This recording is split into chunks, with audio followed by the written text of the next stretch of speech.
الو جانان. نمیتونم باور کنم منو بخشیدی. فکر میکردم دیگه هیچ وقت با من حرف نمیزنی.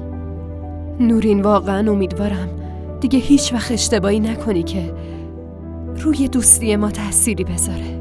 قول میدم این کارو نمیکنم. خب فعلا خداحافظ. بعداً تماس میگیرم.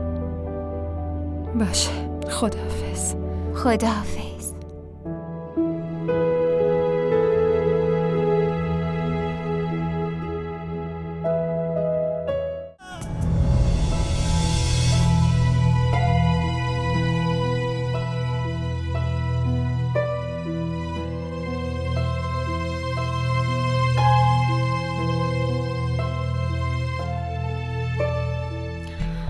مامان چی شده؟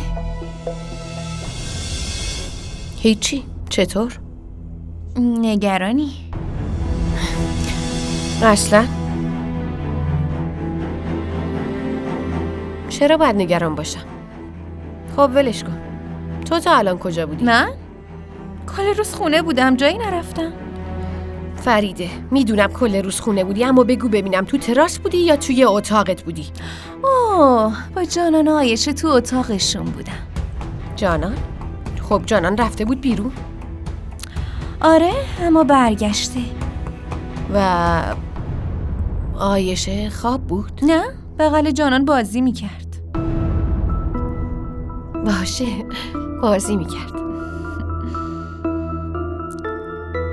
مامان، میدونی جانان چی به هم میگفت؟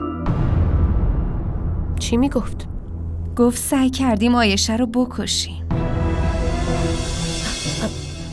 مگه دیوونه است؟ چرا سعی کنیم عایشه رو بکشیم؟ آره، اون باید مدیون ما باشه که نگهش داشتیم، اما داره ما رو متهم میکنه.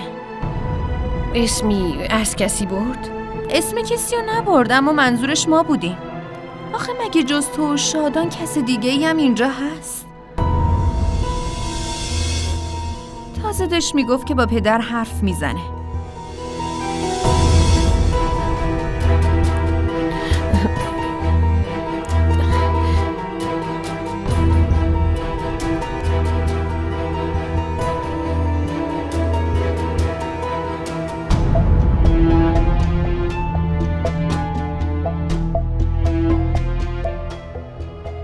مامان حالت خوبه؟ نه حالم خوبه. فقط سرم خیلی درد میکنه. سردردت خیلی شدیده؟ آره، میشه بری و یه قرص از آشپزخونه برام بیاری؟ آبم باهاش بیار. باشه، میارم.